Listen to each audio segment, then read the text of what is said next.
So first slide நம்ம பாப்போம். ಮೊದಲ ಒಂದು ಸ್ಲೈಡ್ ಅನ್ನ ನಾವು இங்க ಗಮನಿಸಿಕೊಳ್ಳೋಣ. இயேசு கிறிஸ்து வந்து ஒரு பிராமிஸ் பண்றாருல்ல, நம்ம லூக்கால படிச்சோம். அதே போல திருப்பி இங்க அப்போஸ்தலர் 1வது அதிகாரத்துல 5வது வசனத்துல இயேசு கிறிஸ்து என்ன சொல்றாரு பாருங்க. ಅಲ್ಲಿ ಮೊದಲನೇದಾಗಿ ಯೇಸು ಕ್ರಿಸ್ತನಲ್ಲಿ ಮಾಡಿರ್ತಕ್ಕಂಥ ವಾಗ್ದಾನದ ರೀತಿಯಲ್ಲಿ 5ನೇ ವಚನದಲ್ಲಿ ನೋಡೋದಾದ್ರೆ ಒಂದು ವಾಗ್ದಾನವನ್ನು ಮಾಡ್ತಾ ಇದ್ದಾರೆ. ஆகையால் ம். நீங்கள் எருசலேமை விட்டு போகாமல் என்னிடத்தில் கேள்விப்பட்ட பிதாவின் வாக்குத்தத்தம் நிறைவேற காத்திருங்கள் என்று கட்டளையிட்டார். காத்திருங்கன்னு சொல்றாரு. எதுக்கு காத்திருக்கணுமா? 5வது வசனம். பிதாவின் வாக்குத்தத்தம். இல்ல 4வது வசனமா? தமிழ்ல 4 அப்பனா 4வது வசனம். ನಾಲ್ಕು. அன்றியும் அவர் அவர்களுடனே கூடி வந்திருக்கும் இல்ல இல்ல. You will be baptized with John baptized with water. அன்றியும் அவர் அவர்களுடனே கூடி வந்திருக்கும் போது அவர்களை நோக்கி, யோவான் ஜலத்தினாலே ஞானஸ்நானம் கொடுத்தான், நீங்கள் சில நாட்களுக்குள்ளே பரிசுத்த ஆவியினாலே ஞானஸ்நானம் பெறுவீர்கள். பாருங்க, ரொம்ப முக்கியமான இது வார்த்தை. யோவான் வந்து தண்ணியில ஞானஸ்தானம் கொடுத்தாரு.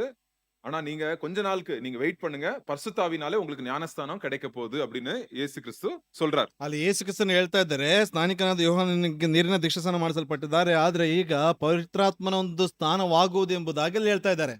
சோ என்ன சொல்றாரு ஆண்டவரு? ಏನ್ ಹೇಳ್ತಾ ಇದ್ದಾರೆ ಅಲ್ಲಿ ದೇವರು? திருப்பி 8வது வசனத்துல படிங்க. இயேசு கிறிஸ்து என்ன சொல்றாரு? 8ನೇ ವಚನವನ್ನು ಓದ್ರಿ. ಪುನಃ ಯೇಸು ಕ್ರಿಸ್ತನು ಏನಂತ ಹೇಳ್ತಾ ಇದ್ದಾರೆ? பரிசுத்த ஆவி உங்களிடத்தில் வரும்போது பரிசுத்த ஆவியானவர் நம்ம மேல வரும்போது என்ன ஆகுமா? நீங்கள் பலன் அடைந்து ஃபர்ஸ்ட் நம்மளுக்கு பெலன் கிடைக்குமா? பெலன் கிடைக்கும். எதுக்காக பெலன் கிடைக்கும்? எருசலேமிலும் ம். யூதேயா முழுவதிலும் சமாரியாவிலும் பூமியின் கடைசி பரியந்தமும் எனக்கு சாட்சிகளாய் இருப்பீர்கள் என்றார். சாட்சிகளா இருக்கிறதுக்கு தான் பெலன் கிடைக்குமா? பாருங்க, இது ரொம்ப ரொம்ப முக்கியமான ஒரு காரியம். ಅಲ್ಲಿ ನೋಡ್ತೇವೆ, ತುಂಬಾ ಮುಖ್ಯವಾಗಿರ್ತಕ್ಕಂಥ ಒಂದು ಕಾರ್ಯ, ನಾವು ಸಾಕ್ಷಿಗಳಾಗಿ ಇರಲ್ಪಡ್ತಿದ್ದೇವೆ ಎಂಬುದಾಗಿ. நம்ம ஆண்டவருடைய நாமத்துக்கு நம்ம சாட்சிகளா இருக்க முடியாது. நம்ம பரிசுத்த ஆவியினாலே நிரப்பப்படலனா நம்ம சாட்சிகளா இருக்க முடியாது. நமக்கு பெலன் கிடைக்காது. கிறிஸ்தவ வாழ்க்கை வந்து ஐயோ கஷ்டமா இருக்கும். அப்படியே ஏதோ தலை மேல ஏதோ தூக்கி வச்ச மாதிரி பாரமா இருக்கும் கிறிஸ்தவ ಅಲ್ಲಿ வாழ்க்கை. ಪರಿಶುದ್ಧಾತ್ಮನಿಂದ ತುಂಬಿಸಲ್ಪಡದೆ ಅಂತ ಅಂದ್ರೆ ಸಾಕ್ಷಿಗಳಾಗಿರೋದಕ್ಕೆ ಆಗೋದಿಲ್ಲ. ಯಾಕೆಂತಂದ್ರೆ ನೋಡೋದಾದ್ರೆ ಏನೋ ತಲೆಯ ಮೇಲೆ ಒಂದು ಭಾರವನ್ನ ತುಂಬಿಸಿಟ್ಟಲ್ಪಟ್ಟಂತ ರೀತಿಯಲ್ಲಿ ಭಾಸವಾಗ್ತದೆ. இன்னொன்னு எப்படி இருந்துச்சு? பரிசுத்த ஆவியினால் நிரப்பப்படாத பேதுரு எப்படி இருந்தாரு? ಪರಿಶುದ್ಧ பயந்துட்டு இருந்தாரு. பயம். யார பத்தி தெரிஞ்சாலும் ஐயோ எனக்கு இயேசுவை பத்தி தெரியாது, நான் யாருன்னே தெரியாது அப்படின்னு பயத்துல நடுங்கிட்டு இருந்தாரு பேதுரு. ಅಲ್ಲಿ ಪೇತ್ರನನ್ನ ಗಮನಿಸುವಾಗ ಪರಿಶುದ್ಧಾತ್ಮನನ್ನು ಹೊಂದಿಕೊಳ್ಳದೆ ಭಯದಿಂದ ಆತನು ಯಾರು ಏನ್ ಹೇಳ್ತಾರೆ ಎಂಬುದಾಗಿ ஆனா நீங்க ನಡುಗುತ್ತಾ பாருங்க, ಕುಳಿತುಕೊಂಡಿದ್ದಾನೆ. அதே பேதுருவ பரிசுத்த ஆவியினால நிரப்பப்பட்ட பேதுருவோட வாழ்க்கையை நம்ம இப்ப பார்க்க போறோம். பாருங்க எவ்வளவு மாற்றம் இருக்கும் பாருங்க ஒரு லைஃப். ಅದೇ ಪರಿಶುದ್ಧಾತ್ಮನಿಂದ ತುಂಬಿಸಲ್ಪಟ್ಟಿರ್ತಕ್ಕಂಥ ಒಂದು ಪೇತ್ರನ ಜೀವಿತ ನೋಡ್ತೇವೆ, ಎಷ್ಟು ಬದಲಾದಂತ ಒಂದು ಜೀವಿತ ಅದನ್ನ ನೋಡ್ರಿ. அதாங்க பரிசுத்த ஆவியானவர் வந்தா நம்மளுக்கு என்ன கிடைக்கும்? பலன் கிடைக்கும். ಪರಿಶುದ್ಧಾತ್ಮನ ಬರಲ್ಪಟ್ರೆ ಆ ಒಂದು ಬಲವು ನಮ್ಮಲ್ಲಿ ಬರಲ್ಪಡ್ತದೆ. எதுக்கையா பலன் கொடுக்கிறார் ஆண்டவர் நம்மளுக்கு? ಯಾಕೆ ನಮಗೆ ದೇವರು ಬಲವನ್ನ ಕೊಡ್ತಾರೆ? எதுக்காக? ಯಾವುದಕ್ಕಾಗಿ? சாட்சிகளா இருக்கிறதுக்கு. ಸಾಕ್ಷಿಗಳಾಗಿ ಜೀವಿಸುವುದಕ್ಕೆ. சாட்சினா ரொம்ப ஈஸியா இருக்குது அந்த வார்த்தைல. ಸಾಕ್ಷಿ ಎಂಬುದಾಗಿ ಹೇಳುವಾಗ ತುಂಬಾ ಈಸಿ ಆಗಿದೆ ಅಲ್ವಾ? ಒಂದು நிஜமான ವಾರ್ತೆ. கிரேக்க மொழி விட்னஸ் அப்படின்றதுக்கு கிரேக்க பாஷையில மார்டேரோ அப்படின்னு சொல்லுவாங்க. ಅಲ್ಲಿ ಗ್ರೀಕ್ ಭಾಷೆಯಲ್ಲಿ ನೋಡೋದಾದ್ರೆ ಮಾರ್ಟೇರೋ ಎಂಬುದಾಗಿ ಅಲ್ಲಿ ಅದನ್ನ ಉಚ್ಚಾರ ಮಾಡ್ತಾರೆ. சாட்சி அப்படின்றதுனா மார்டேரோ அப்படின்னு சொல்றாங்க. ಆ ಸಾಕ್ಷಿ ಎಂಬುದಾಗಿ ಹೇಳುವುದಾದ್ರೆ ಮಾರ್ಟೇರೋ ಎಂಬುದಾಗಿ ಅಲ್ಲಿ ಉಚ್ಚಾರ அப்படின்னா என்ன ಮಾಡ್ತಾರೆ. அர்த்தம்? ಅದರ ಅರ್ಥ ಏನಂದ್ರೆ, எதுக்கு ஆண்டு நம்மளுக்கு பலன் தராரா? ಯಾವುದಕ್ಕೆ ದೇವರು ಬಲವನ್ನು ಕೊಡ್ತಾ ಇದ್ದಾರೆ? ரத்த சாட்சியா இருக்கிறதுக்கு தான் ஆண்டு பலன் தராரா. ರಕ್ತ ಸಾಕ್ಷಿಗಳಾಗಿರುವುದಕ್ಕೆ ದೇವರು ಬಲವನ್ನು ಕೊಡ್ತಾ ಇದ್ದಾರೆ. இதுல இங்கிலீஷ்ல மார்டைர்னு ஒரு வேர்டு, அதான் நான் பிராக்கெட்ல போட்டிருக்கேன். மார்டைர்னா என்னது?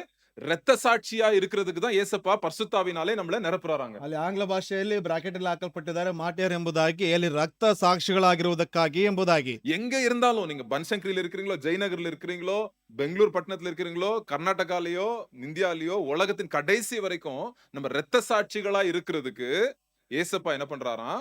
பலன் தராராம். அதுக்கு தான் பரிசுத்த ஆவியினாலே நம்மளை நிரப்புறாங்க. ಅಲ್ಲಿ ನೋಡ್ತೇವೆ, ನಾವು ಇರುವಂತ ಯಾವುದೇ ಭಾಗಗಳಾಗಿರ್ಬೋದು, ಬೆಂಗಳೂರು ಆಗಿರ್ಬೋದು ಅಥವಾ ಯಾವುದೇ ಪ್ರಪಂಚದ ಯಾವುದೇ ಭಾಗಗಳಲ್ಲಿ ಇದ್ರೂ ಕೂಡ ಪರಿಶುದ್ಧಾತ್ಮನ ಬಲದ ಮೂಲಕವಾಗಿ ರಕ್ತ ಸಾಕ್ಷಿಗಳಾಗಿರುವುದಕ್ಕಾಗಿ ನಮ್ಮನ್ನು ಕೊಡಲ್ಪಟ್ಟಿದ್ದಾರೆ. இன்னைக்கு நிறைய வாட்டி என்ன ஆயிருதுன்னா, இன்னைக்கு இந்த 7 அதிகாரத்தையும் நான் வந்து தியானம் பண்ணிட்டு இருந்தேன். 7 அத்தியாயத்தையும் தியானம் பண்ணிட்டு இருந்தேன். அதுல பார்க்கும்போது நிறைய வாட்டி இன்னைக்கு என்ன ஆயிருதுன்னா, நம்மளுக்கு பரிசுத்த ஆவி வந்தா எனக்கு பலன் கிடைக்கும், நான் ஹீரோ ஆயிருவேன், நான் பெரிய ஆள் ஆயிருவேன் அப்படின்றத நிறைய வாட்டி நம்ம பார்க்கிறோங்க. ಅನೇಕ ಬಾರಿ ನಾವು ಅಂದುಕೊಳ್ಳುವಂಥದ್ದು, ನಾವು ನೋಡಿಕೊಳ್ಳುವಂಥದ್ದು, ಪರಿಶುದ್ಧಾತ್ಮನು ಬಂದ್ರೆ ನಾನು ಒಬ್ಬ ಹೀರೋ ಆಗ್ತೀನಿ, ಒಬ್ಬ ಕಥಾನಾಯಕನಾಗ್ತೀನಿ ಅಂತಕ್ಕಂಥ ಒಂದು ಆಲೋಚನೆ ಉಂಟಾಗ್ತದೆ. இல்ல, பரிசுத்த ஆவியானவர் வந்தா ஏசப்பா ஹீரோ ஆகிறதுக்கு தான் பரிசுத்த ஆவியானவர் நம்மளுக்கு கொடுக்குறாங்க. ಪರಿಶುದ್ಧಾತ್ಮನು ಬರಲ್ಪಡುವುದಾದ್ರೆ ಯೇಸು ಸ್ವಾಮಿನೇ ಕಥಾನಾಯಕನಾಗಿ ಅದಕ್ಕಾಗಿ ಕೊಡಲ್ಪಡ್ತಾರೆ. ஒரு இடத்துல ஏசப்பா சொல்றாரு, எதுக்கு தெரியுமா பரிசுத்த ஆவியானவர் நான் வரப்போறாரு அப்படின்னு கேக்குறாரு. ಒಂದು ಸ್ಥಳದಲ್ಲಿ ಕೇಳ್ತಾರೆ, ಯಾಕೆ ಪರಿಶುದ್ಧಾತ್ಮನು ಬರೋದಕ್ಕಿದ್ದಾರೆ ಗೊತ್ತಾ ಎಂಬುದಾಗಿ. நான் நினைக்கிறேன் யோவான் 16வது அதிகாரம் நினைக்கிறேன். ಯೋಹಾನ 14ನೇ ಅಧ್ಯಾಯ ಎಂಬುದಾಗಿ ಅಂದುಕೊಳ್ತೀನಿ. அது 14வது வசனம் படிங்க. 14ನೇ ವಚನವನ್ನು ಓದ್ರಿ. எதுக்காக பரிசுத்த ஆவியானவர் வரப்போறாரு? ಯಾಕೆ ಪರಿಶುದ್ಧಾತ್ಮನು ಬರುವುದಕ್ಕಿದ್ದಾರೆ? அவர் என்னுடையதில் எடுத்து உங்களுக்கு அறிவிப்பதினால் ஆ. என்னை மகிமைப்படுத்துவார். என்னை மகிமைப்படுத்துவார். யாரு மகிமைப்படுவா? பரிசுத்த ஆவியினாலே நம்ம நிரப்பப்படும் போது யார் மகிமைப்படுவாங்க? யாரு? நம்ம இல்ல. யார் மகிமைப்படுவா?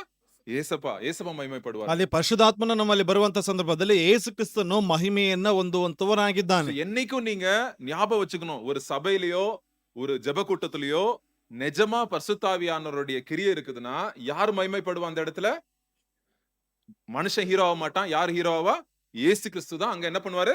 மகிமைப்படுத்தப்படுவார். ಅಲ್ಲಿ ಒಂದು ಸ್ಥಳವಾಗಿರ್ಬೋದು, ಒಂದು ಕಾರ್ಯಗಳಲ್ಲಿ ಅಲ್ಲಿ ಪರಿಶುದ್ಧಾತ್ಮನ ಮಹಿಮೆ ತೋರಲ್ಪಟ್ಟಿದೆ ಅಂತ ನೋಡೋದಾದ್ರೆ ಅಲ್ಲಿ ಯೇಸು ಕ್ರಿಸ್ತನು ಆ ಒಂದು ಭಾಗಗಳಲ್ಲಿ ಮಹಿಮೆಯನ್ನ ஏன்னா ಹೊಂದಲ್ಪಡುವಂತ நிறைய இடத்துல இன்னைக்கு குழப்பம் என்னன்னா, பரிசுத்தாவினாலே நிரம்பின சபை, பரிசுத்தாவினாலே ஜெபிக்கிறோம், பரிசுத்தாவினாலே பாடுறோம், பரிசுத்தாவினாலே எதாவது சொல்றோம் அப்படின்னு சொல்லுவாங்க. பட் ஒரே ஒரு சின்ன கேள்வி நம்ம மனசுக்குள்ள கேட்க வேண்டியது என்னதுன்னா, இந்த இடத்துல யார் மகிமைப்படுறா? இயேசு கிறிஸ்துவோட அன்பு காணப்படுதா?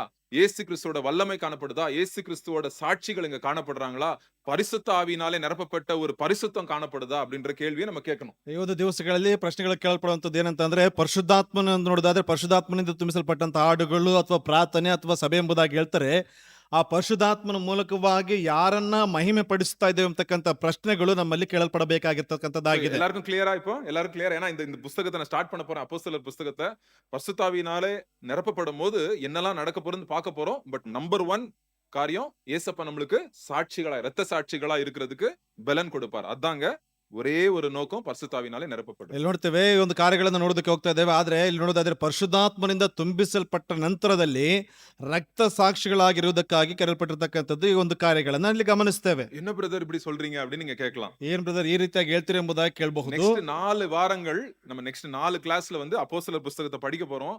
நீங்க பாப்பீங்க, பரிசுத்தாவினாலே நிரப்பப்பட்ட ஜனங்களுடைய வாழ்க்கையை நம்ம பார்க்க போறோம். ரொம்ப க்ளோஸ் அப்பா நம்ம பார்க்க போறோம். ಅಲ್ಲಿ 4 ವಾರಗಳನ್ನ ಈ ಒಂದು ಅಪೊಸ್ತಲ ಕೃತ್ಯಗಳನ್ನ ನೋಡೋದಕ್ಕಿದ್ದೇವೆ. ಅಲ್ಲಿ ಪರಿಶುದ್ಧಾತ್ಮನಿಂದ ತುಂಬಿಸಲ್ಪಟ್ಟಿರ್ತಕ್ಕಂಥ ವ್ಯಕ್ತಿಗಳ ಜೀವಿತನ ಬಹಳ ಹತ್ತಿರದ ಮೂಲಕವಾಗಿ ನಾವು சரி, ನೋಡುವುದಕ್ಕಿರ್ತೇವೆ. இப்ப ஏசப்பா சொல்றாருல, காத்துருங்க காத்துருங்க எருசலேம்ல. என்ன பண்றாங்க? ஏசப்பா பேச்ச போயிட்டு காத்திருந்து அவங்க என்ன பண்றாங்க? ஒரு ஒண்ணா கூடி இருக்கிறாங்க ஒரே ரூம்ல. ಅಲ್ಲಿ ನೋಡ್ತೇವೆ, ಕಾದುಕೊಂಡಿರಿ ಎಂಬುದಾಗಿ ಹೇಳುವಂತ ರೀತಿಯಲ್ಲಿ ಯೇಸು ಕ್ರಿಸ್ತನ ಮಾತನ್ನ ಕೇಳಿ ಒಂದೇ ಕೋಣೆಯಲ್ಲಿ ಅವರು ಎಲ್ಲರೂ ಕಾದುಕೊಳ್ಳಲ್ಪಡ್ತಾ ಇದ್ದಾರೆ.